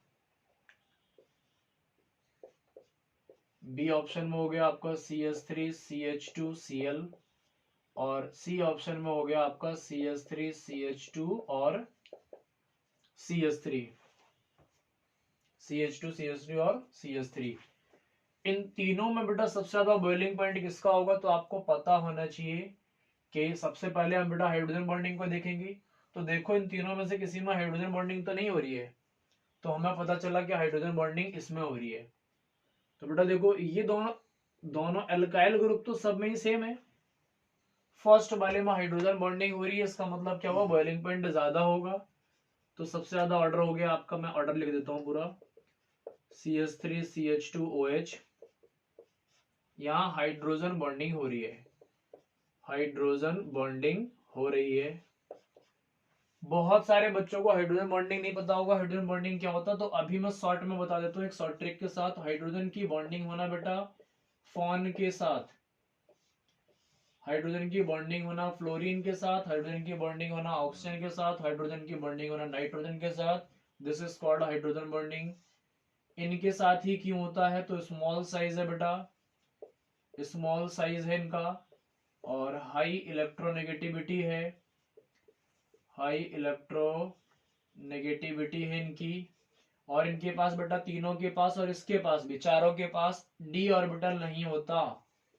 तो absence of D orbital, absence of D orbital होता है, इसीलिए यही हाइड्रोजन बॉन्डिंग करते हैं। और इसको डिटेल में हम लोग पढ़ेंगे आगे जब हम हाइड्रोजन बॉन्डिंग के टॉपिक को पढ़ेंगे। तो बेटा इसमें हाइड्रोजन बॉन्डिंग थी, इसका मोलर मास से फर्क नहीं पड़ा क्योंकि हमने हाइड्रोजन बॉन्डिंग वाला पहला कॉन्सेप्ट देखा। हाइड्रोजन बॉन्डिंग थी तो बॉइलिंग पॉइंट सबसे ज्यादा हो गया। इन दोनों की बात करते हैं तो ये आपको क्लास 11th में आप लोगों ने पढ़ा बेटा, ये पोलर है, और अभी मैं भी पढ़ाऊंगा आपको, ये पोलर है। अब बहुत सारे बच्चों को नहीं पता होगा पोलर क्या होता है, तो मैं बता देता हूं बेटा, ऐसा मॉलिक्यूल या फिर ऐसा कंपाउंड जिसके अंदर अलग अलग एलिमेंट हो जिनका चार्ज डिफरेंस अलग हो, मतलब ऐसा डिफरेंस इन इलेक्ट्रोनेगेटिविटी, इलेक्ट्रोनेगेटिविटी। यहां देखो बेटा क्लोरीन ज्यादा इलेक्ट्रोनेगेटिव है, खींचेगा इलेक्ट्रॉन्स को और कार्बन इलेक्ट्रॉन को डोनेट करेगा, तो ये बन गया चार्ज का डिफरेंस आ गया, यहाँ नेगेटिव यहाँ पॉजिटिव। इसका मतलब क्या हो गया बेटा, ये पोलर बन गया। तो जब भी चार्ज का डिफरेंस आएगा ये पोलर मॉलिक्यूल बन जाएगा। तो इसके अंदर बेटा कोवलेंट बॉन्डिंग मत कहो, या फिर सिंपल कह दो कि पोलर मॉलिक्यूल होगा तो आयनिक फोर्स ऑफ अट्रैक्शन भी जनरेट हो रहा है, और पोलर के अंदर ज्यादा फोर्स ऑफ अट्रैक्शन होता है as compare to non polar. ये देखो बेटा ये नॉन पोलर हो गया तो वीक फोर्स ऑफ अट्रैक्शन हो गया, और कह सकते हो weak van der Waals force of attraction हो गया। तो सबसे कम बॉइलिंग पॉइंट इसका, फिर इसका, फिर इसका, मतलब सबसे ज्यादा हाइड्रोजन का। फिर ये आपने पढ़ लिया, ये हेलो एल्केन हो गया, हेलो एल्केन हो गया क्योंकि बेटा ये पोलर है, यहाँ पे इलेक्ट्रोनेगेटिविटी डिफरेंस है, स्ट्रॉन्ग बॉन्डिंग हो गई। ये एल्केन हो गया आपका, ये नॉन पोलर है, वीक फोर्स ऑफ अट्रैक्शन हो गया, मॉलिक्यूल के बीच में पूरा फोर्स ऑफ अट्रैक्शन लग रहा है, इसलिए सबसे कम बॉइलिंग पॉइंट हो गया। ये बेटा पहले कॉन्सेप्ट का पहला क्वेश्चन। दूसरा कॉन्सेप्ट हमारा ये है, इसको भी क्वेश्चन कर लेते हैं। अगर मैं इस क्वेश्चन का बेटा कॉन्सेप्ट का क्वेश्चन कराऊं तो देखो बॉइलिंग पॉइंट डायरेक्टली प्रोपोर्शनल होता है molar mass. Boiling point directly proportional होता है बेटा मोलर मास। तो देखो क्वेश्चन देता हूं CH3 CH2 CH3 CH2 Cl CH3 Cl और CH3 CH2 CH2 Cl। तो आप देखो बेटा मोलर मास जिसका ज्यादा होगा उसका बॉइलिंग पॉइंट ज्यादा होगा। इसको ऑप्शन ए मान लो, इसको बी मान लो, इसको सी मान लो। तो आप कहोगे सर सिंपल सबसे ज्यादा सी का, फिर ए का और फिर बी का, क्योंकि सी का सबसे ज्यादा मोलर मास है, उसके बाद फिर ए का मोलर मास है, फिर बी का मोलर मास है। तो ये तो बच्चों वाला क्वेश्चन था बेटा, ये क्वेश्चन बहुत आसान होता है। तो ऐसा क्वेश्चन की आप उम्मीद नहीं कर सकते हैं, ये क्वेश्चन पेपर में आपके बन सकता है। एक क्वेश्चन बेटा इस पे भी देख लो, ये भी मोस्ट इंपोर्टेंट कॉन्सेप्ट है, तो इसका भी आप एक क्वेश्चन देख लो। अगर क्वेश्चन बेटा ऐसा आ जाए CH3 CH2 CH2 CH2 और Br, और एक ऑप्शन ये हो गया। दूसरा ऑप्शन देखो CH3 CH3H CH2 और Br, ये बी ऑप्शन हो गया। सी ऑप्शन देखो CH3 CH3 CH3 और Br। बेटा तीनों का मॉलिक्यूलर फॉर्मूला सिमिलर है, तीनों का मॉलिक्यूलर फॉर्मूला सिमिलर है, बस फर्क ये है कि ये बेटा लीनियर चेन हो गई, इसमें एक ब्रांच हो गई और इसमें दो ब्रांच हो गई। तो हमने लिखा हुआ कि बेटा जैसे जैसे ब्रांचिंग बढ़ेगी बॉइलिंग पॉइंट डिक्रीज होएगा। तो हमने इस कॉन्सेप्ट के हिसाब से इसका ऑर्डर तो लगा लिया कि सर सबसे ज्यादा बॉइलिंग पॉइंट ए का होगा, फिर बी का होगा और फिर सी का होगा। लेकिन ऐसा क्यों हुआ तो वो समझो बेटा, जैसे जैसे ब्रांचिंग बढ़ रही है ना सरफेस एरिया डिक्रीज हो रहा है। जैसे देखो बेटा यहाँ पे लीनियर था, यहाँ पे देखो थोड़ा सा स्पेरिकल हुआ ये, और इस वाले में देखो बेटा पूरा ही स्पेरिकल बन गया ये, इस वाले में देखो पूरा ही स्पेरिकल बन गया। इसका मतलब क्या हुआ कि जैसे जैसे ब्रांचिंग बढ़ेगी सरफेस एरिया डिक्रीज होगा, और सरफेस एरिया डिक्रीज होगा, अगर सरफेस एरिया का डिक्रीज होगा तो बॉइलिंग पॉइंट भी डिक्रीज होगा। तो एक लाइन में लिख सकता हूं, एक लाइन में लिख सकता हूं as branching increases, as branching increases surface area decreases, surface area decreased and boiling point BP also decrease. बेटा सरफेस एरिया डिक्रीज होगा तो बॉइलिंग पॉइंट भी डिक्रीज होगा, मैं ऐसा लिख सकता हूं। और मोस्ट इंपॉर्टेंट बात हो गई, और आपके फिजिकल प्रॉपर्टीज के सारे कॉन्सेप्ट यही होते हैं। Boiling point directly proportional to hydrogen bonding, सबसे पहले आप हाइड्रोजन बॉन्डिंग देखोगे। दूसरे नंबर पे देखो पोलर है नॉन पोलर है, या फिर मोलर मास किसका ज्यादा है। तो मोलर मास वाला क्वेश्चन आसान होता है बेटा, ये पेपर में बन भी सकता है नहीं भी बन सकता है, ये इंपॉर्टेंट क्वेश्चन है। फटाफट इतना नोट करो बेटा, फिर आगे बात करते हैं। इतना नोट बेटा नोट कर लो, जल्दी से नोट कर लो इस चीज को, फिर आगे मैं बताता हूँ और आगे खत्म करता हूँ।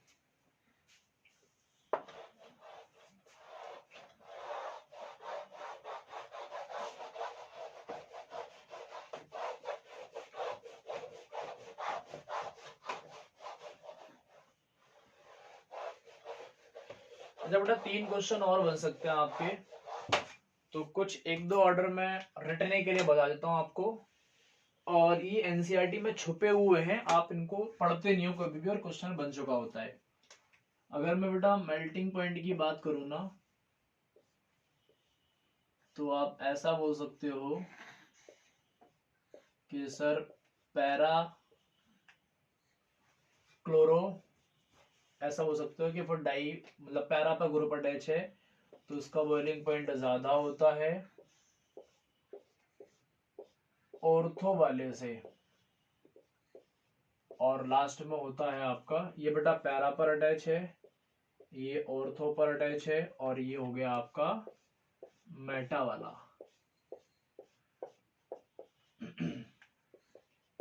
ये हो गया आपका मेटा। बेटा ये बॉइलिंग पॉइंट का ऑर्डर है और मेल्टिंग पॉइंट का ऑर्डर। हमें पता है बेटा मेल्टिंग पॉइंट में सिमेट्री देखी जाती है हमेशा, मेल्टिंग पॉइंट डिपेंड करता है सिमेट्री, जिसकी बेटा सिमेट्री अपोजिट होगी ना मैक्सिमम मेल्टिंग पॉइंट होगा। इस चीज को याद रखना आप लोग, जिसकी सिमेट्री अपोजिट होगी मैक्सिमम मेल्टिंग पॉइंट होगा। अगर मैं यही क्वेश्चन बॉइलिंग पॉइंट में कर देता हूँ ना, तो सबसे ज्यादा बेटा ऑर्थो हो जाता है, फिर पैरा हो जाता है, और फिर मेटा हो जाता है। ये क्वेश्चन मोस्ट इंपॉर्टेंट हो जाएगा आपको रटने के लिए। बॉइलिंग पॉइंट पर डिपेंड करोगे तो फोर्स ऑफ अट्रैक्शन पर डिपेंड करता है, मेल्टिंग पॉइंट पर डिपेंड करोगे तो बेटा सिमेट्री पर डिपेंड करता है। ये इंपॉर्टेंट बात होती है, आप इसको भी कहीं पे बहुत अच्छे से नोट कर लो। जब भी कभी मेल्टिंग पॉइंट की बात करोगे आप सिमेट्री देखोगे, सिमेट्री जिसकी होगी अपोजिट, वो उसका मेल्टिंग पॉइंट हमेशा ज्यादा होता है। ये बेटा हमारी पहली फिजिकल प्रॉपर्टीज हो गई। सेकंड फिजिकल प्रॉपर्टी पढ़ेंगे हम लोग सॉल्युबिलिटी। सॉल्युबिलिटी तो इस पे एक बहुत इंपॉर्टेंट क्वेश्चन है और हर साल बनने वाला क्वेश्चन है, और इस साल भी मोस्ट एक्सपेक्टेड क्वेश्चन होगा कि बन जाए। तो अभी जैसे मैंने बताया था CH2, CH3, CH2 और Cl, ये क्या हो गया बेटा, हेलो एल्केन हो गया। और ये पोलर है, आपको पता है, क्योंकि अभी मैंने बात की थी कि क्लोरीन नेगेटिव और ये पॉजिटिव, तो ये पोलर हो गया, ये पोलर हो गया। और हमें पता है कि बेटा वाटर हमारा पानी जो है मॉलिक्यूल H2O, ये भी पोलर है। अच्छा बेटा, जब भी पोलर की बात करोगे ना, ये देखो आयोनिक आ गया ना, आयोनिक फोर्स ऑफ अट्रैक्शन हो गया, क्योंकि यहाँ पे नेगेटिव और यहाँ पे पॉजिटिव। तो जब भी कभी आयोनिक बॉन्डिंग होगी ना, तो यहाँ पे बेटा लैटिस एनर्जी होती है, लैटिस एंथैल्पी। आयोनिक बॉन्डिंग को ब्रेक करने के लिए जितनी एनर्जी की रिक्वायरमेंट पड़ती है उसे बोलते हैं हम लोग lattice enthalpy. Only for ionic के लिए है बेटा, ये आयोनिक के लिए। आयोनिक कंपाउंड को ब्रेक करने में जितनी एनर्जी की रिक्वायरमेंट पड़ती है, this is called lattice energy. एक मोल आयोनिक कंपाउंड को ब्रेक करोगे तो लैटिस एंथैल्पी हम लोग कह सकते हैं, या फिर आयोनिक बॉन्डिंग याद रखना, बस आप लोग सिर्फ आयोनिक के लिए वैलिड होता है। बेटा H2O जब है तो H2O के अंदर भी कुछ एनर्जी तो होगी ना, और H2O के अंदर जो एनर्जी होती है उसको हम लोग बोलने लगते हैं हाइड्रेशन एनर्जी। हाइड्रेशन एनर्जी किसके अंदर है बेटा, वाटर के अंदर है। पानी के अंदर एनर्जी को बोलते हैं हाइड्रेशन एनर्जी, और कोई भी आयनिक कंपाउंड होगा उसको बोलते हैं हम लोग लैटिस एनर्जी या फिर लैटिस एंथैल्पी। तो होता क्या है बेटा, हेलो एल्केन्स पोलर होने के बाद भी पानी के अंदर डिसॉल्व नहीं होते। यही क्वेश्चन आपसे बार बार पूछा जाता है कि पोलर तो हैं but do not dissolve in water. Polar होने के बावजूद भी बेटा पानी के अंदर डिसॉल्व नहीं होते, तो क्यों? तो एक ही रीजन बनता है हमारे पास, अगर पानी के अंदर इनको डिसॉल्व होना है तो पानी की एनर्जी ज्यादा होनी चाहिए और इनकी एनर्जी कम होनी चाहिए। क्योंकि अगर पानी के अंदर डिसॉल्व हो रहा है तो पानी की एनर्जी ज्यादा होनी चाहिए ना, जिसके अंदर डिसॉल्व हो रहा है उसकी एनर्जी ज्यादा होनी चाहिए। तो पानी के अंदर अगर डिसॉल्व हो रहा है तो पानी की एनर्जी ज्यादा होनी चाहिए, मतलब हाइड्रेशन एनर्जी ज्यादा होनी चाहिए लैटिस एनर्जी से। तो मैं लिख देता हूं एक लाइन बेटा, for solubility hydration energy, hydration enthalpy, या फिर आप कह सकते हो energy is greater then lattice enthalpy. अगर बेटा आपको सॉल्युबल करना है तो हाइड्रेशन एंथैल्पी ज्यादा होनी चाहिए आपकी लैटिस एंथैल्पी से। लेकिन मैं क्या बोल रहा हूं कि हेलो अल्केन्स पानी के अंदर डिसॉल्व भी नहीं होते, पोलर तो है लेकिन डिसॉल्व नहीं होते। तो आप क्या लिख के आओगे, तो कहोगे कि sir haloalkanes are polar in nature but, polar तो है लेकिन but it's lattice enthalpy is greater than hydration enthalpy, hydration enthalpy, so they do not dissolve in water। बेटा लैटिस एंथैल्पी इनकी ज्यादा होती है, लैटिस एंथैल्पी ज्यादा होने के कारण पोलर तो हैं लेकिन फिर भी पानी के अंदर डिजोल्व नहीं होते, क्योंकि हाइड्रेशन इंथैल्पी से ज्यादा लैटिस इंथैल्पी होती है। और अगर लैटिस इंथैल्पी ज्यादा है, इसका मतलब क्या हुआ कि ये सॉल्युबल नहीं हो सकते। तो इस बात को बेटा मोस्ट इंपॉर्टेंट कॉन्सेप्ट है, एक बार दोबारा सुन लो। हाइड्रेशन एनर्जी क्या? पानी के अंदर एनर्जी। लैटिस एनर्जी क्या? एनी कंपाउंड के अंदर एनर्जी। अगर पोलर मॉलिक्यूल को इसके अंदर डिसॉल्व होना है, इसका मतलब हुआ कि हाइड्रेशन एंथैल्पी ज्यादा होनी चाहिए, तो लिख दिया। सॉल्युबिलिटी के लिए बेटा हाइड्रेशन एंथैल्पी हमेशा ज्यादा होनी चाहिए लैटिस एंथैल्पी से। हेलोअल्केन्स के केस में क्या होता है, पोलर होने के बावजूद भी सॉल्युबल नहीं होते, क्योंकि लैटिस एंथैल्पी इनकी ज्यादा होती है हाइड्रेशन एंथैल्पी से। फटाफट बेटा इतना नोट करो, फिर हम लोग लास्ट फिजिकल प्रॉपर्टी पढ़ेंगे इनकी। जल्दी से नोट करो आप लोग, जल्दी से फटाफट नोट करो बच्चों, जल्दी से नोट करो, फटाफट जल्दी नोट करो, फिर आगे क्वेश्चन करते हैं हम लोग।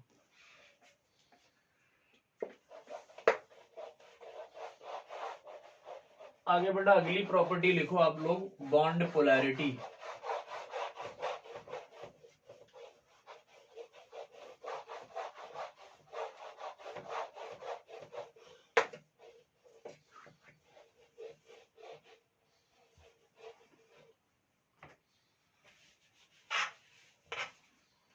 अगली बेटा फिजिकल प्रॉपर्टी हो गई आपकी बॉन्ड पोलैरिटी।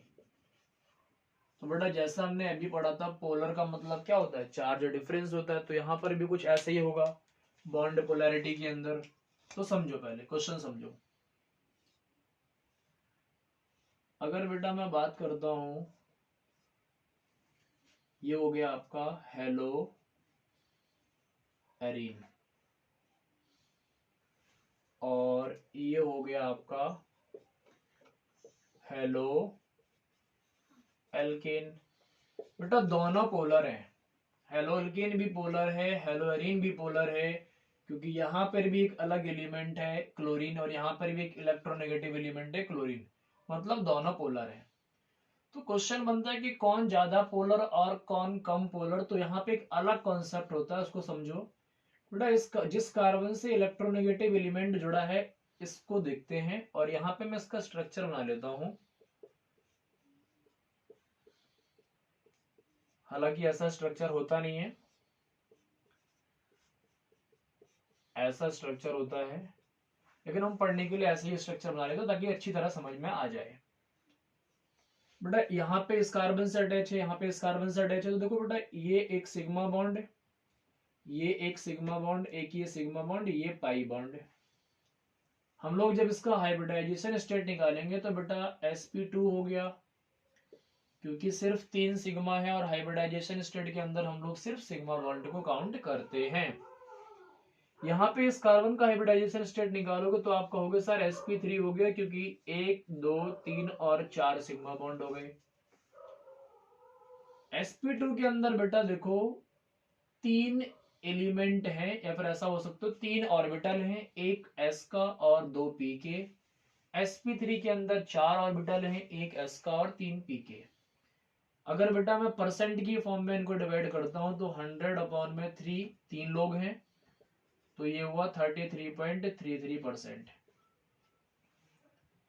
यहाँ पे मैं परसेंट की बात करता हूं तो 100/4, क्योंकि 4 लोग हैं, 25%।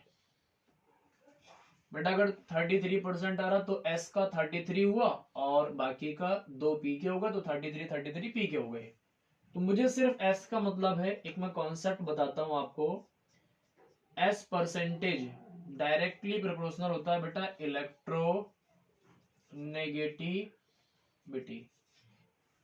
इलेक्ट्रोनेगेटिविटी का बेटा डायरेक्टली प्रोपोर्शनल होता है s परसेंटेज। तो इसके पास 33% एस परसेंटेज है, एस करेक्टर है, यहाँ पे 25% एस करेक्टर है। अगर मैं बोलूं आपसे कि बताओ कौन ज्यादा इलेक्ट्रोनेगेटिव, तो आप कहोगे सर ये ज्यादा इलेक्ट्रोनेगेटिव है। और बेटा अगर ये ज्यादा इलेक्ट्रोनेगेटिव है तो ये क्या होगा, खींचेगा ना इलेक्ट्रॉन्स को। लेकिन बेंजीन के अंदर इलेक्ट्रॉन्स के खींचने के लिए टेंडेंसी है ही नहीं, क्योंकि यहाँ पे रेजोनेंस स्टेबलाइजेशन है। तो ये वाला जो क्लोरीन था ये बेंजीन के पास रहेगा, क्योंकि ये बहुत ज्यादा इलेक्ट्रॉन्स को नहीं खींच सकता, क्योंकि ये इलेक्ट्रोनेगेटिव ज्यादा है। अच्छा, खींच सकता था इलेक्ट्रॉन, लेकिन इलेक्ट्रोनेगेटिव के साथ साथ यहाँ पे बेटा रेजोनेंस स्टेबलाइजेशन भी होता है बेंजीन के अंदर। यहाँ पे बेटा रेजोनेंस भी होता है बेंजीन के अंदर, जिसकी वजह से क्लोरीन बेंजीन के क्लोज रहता है। लेकिन हेलो एल्केन की बात करोगे तो 25% डेस करेक्टर हो गया। इसका मतलब क्या हो गया कि हेलो एल्केन जो होता है यहाँ पे कम इलेक्ट्रोनेगेटिव होता है। और अगर बेटा ये कम इलेक्ट्रोनेगेटिव हुआ, इसका मतलब क्या हुआ, ये वाली डिस्टेंस जो होगी, ये डिस्टेंस यहां से तो ज्यादा होगी, क्योंकि यहाँ पे 33% एस करेक्टर है, यहाँ पे 25% एस करेक्टर है, तो ये ज्यादा इलेक्ट्रोनेगेटिव ये हो गया। अगर इलेक्ट्रोनेगेटिव ज्यादा हुआ तो बेंजीन रिंग के क्लोज रहेगा, और अगर बेंजीन रिंग के क्लोज रहा तो कम पोलर होगा। तो आपसे पूछता है कि बताओ कौन ज्यादा पोलर, तो आप कहोगे हेलो एल्केन्स ज्यादा पोलर होते हैं, मोर पोलर। ये बेटा ज्यादा पोलर होते हैं, मोर पोलर। पोलर दोनों है लेकिन haloalkanes are more polar. Polar दोनों हैं, haloalkanes are more polar because it have 25% s character. यहाँ पे इलेक्ट्रोनेगेटिविटी की बात करोगे तो एक कॉन्सेप्ट हम और जनरेट कर सकते हैं कि s percentage inversely proportional to polarity. बेटा अगर एस परसेंटेज ज्यादा होगा तो पोलैरिटी, एस परसेंट ज्यादा होगा तो पोलैरिटी कम होगी, पोलैरिटी ज्यादा होगा तो एस परसेंट ज्यादा होगा। पोलैरिटी यहाँ पे बेटा ये ज्यादा पोलर है तो एस परसेंट कम हो गया। तो दो कॉन्सेप्ट हमने बिल्डअप कर लिए, एक कॉन्सेप्ट ये, एक कॉन्सेप्ट ये। दो छोटे छोटे क्वेश्चन और आते हैं, ये वाला क्वेश्चन आप कर लोगे, बहुत आसान हो गया। एक क्वेश्चन और आता है बेटा, CH3F और ए ऑप्शन हो गया, CH3Cl बी ऑप्शन हो गया, CH3Br सी ऑप्शन हो गया, और CH3I डी ऑप्शन हो गया। आपसे बोलता है बताओ किसका डाइपोल मोमेंट ज्यादा होगा। तो बेटा डाइपोल मोमेंट की जब हम बात करते हैं तो मैंने आपको बताया तो μ = Q × D होता है। होना फ्लोरीन का चाहिए सबसे ज्यादा डाइपोल मोमेंट, लेकिन होता है क्लोरीन का, उसके बाद हो जाता है फ्लोरीन का, उसके बाद हो जाता है ब्रोमीन का, और उसके बाद हो जाता है आपका आयोडीन का, CH3I। CH3I हो जाता है। तो बेटा ऐसा क्यों हुआ, तो दो रीजन है इसके। एक तो हो गया स्मॉल साइज, स्मॉल साइज हो गया, और एक और रीजन हो गया high surface charge density. High surface charge density, high surface charge density हो गया। इसका मतलब क्या होता है बेटा, छोटे से फ्लोरीन पे, छोटे से फ्लोरीन पे 1 2 3 4 5 6 और 7, 7 इलेक्ट्रॉन्स होगा छोटे से फ्लोरीन पे। और जब बेटा छोटे से फ्लोरीन पे 7 इलेक्ट्रॉन्स हो गए, इसका मतलब क्या हो गया, हाई सरफेस चार्ज डेंसिटी हो गया। स्मॉल साइज था, हाई सरफेस चार्ज डेंसिटी हो गया, तो बेटा फ्लोरीन क्या हो गया, इसके पास हो गया, इसका थोड़ा सा पास हो गया एज कंपेयर टू क्लोरीन। इसीलिए डाइपोल मोमेंट क्लोरीन का ज्यादा हो जाता है। डाइपोल मोमेंट का दोबारा फॉर्मूला लिखता हूं, μ = Q × D। Q आपको पता बेटा चार्ज हो गया, और D पता आपको डिस्टेंस हो गया। चार्ज बेटा फ्लोरीन, क्लोरीन, ब्रोमीन, आयोडीन पे अप्रोक्सीमेट सिमिलर है, डिस्टेंस पर डिपेंड करता है। इसीलिए डाइपोल मोमेंट क्लोरीन का ज्यादा हो जाता है एज कंपेयर टू फ्लोरीन। ये भी क्वेश्चन मोस्ट इंपोर्टेंट क्वेश्चंस में से एक है, ये भी पेपर में पूछा गया है। एक छोटा सा क्वेश्चन और है बेटा, उसको भी देख लो, फिर हम लेक्चर को खत्म करेंगे। अगर क्वेश्चन आ जाए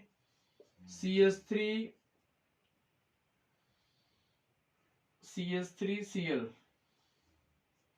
और CH3CH2Cl2, इन दोनों में से डाइपोल मोमेंट किसका है, फिर बोल देगा CH। एक और क्वेश्चन बनाता हूं, CHCl3 और CCl4, चारों में से डाइपोल मोमेंट सबसे ज्यादा किसका होता है बेटा। तो ऐसे में देखो हम लोग इसकी और इसकी तो बात करेंगे नहीं, इसका तो मिनिमम होगा, 0 डाइपोल मोमेंट हो गया।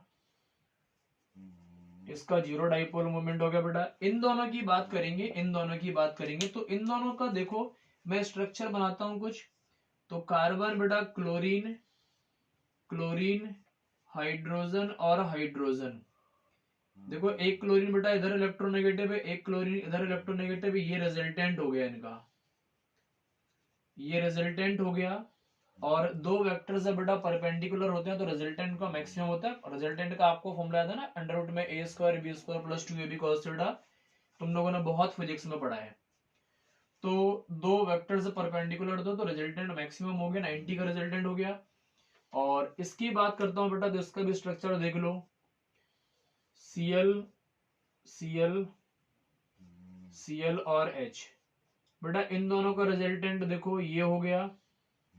और अब मैं इसका फाइनल स्ट्रक्चर बनाता हूं तो कुछ ऐसे बन गया ना, ये रिजल्टेंट हो गया, ये क्लोरीन हो गया और ये H हो गया। तो ये बेटा एंगल जो हो गया वो 120 के आसपास हो गया और रिजल्टेंट ये हो गया। तो इन दोनों का रिजल्टेंट बना ये, इन दोनों वेक्टर्स को मैंने हटा दिया, अब मैंने सिर्फ रिजल्टेंट बना दिया। तो रिजल्टेंट और ये वाला वेक्टर, ये रिजल्टेंट था बेटा, रिजल्टेंट था ये, और ये वाला वेक्टर, इन दोनों के बीच का नेट ये हो गया।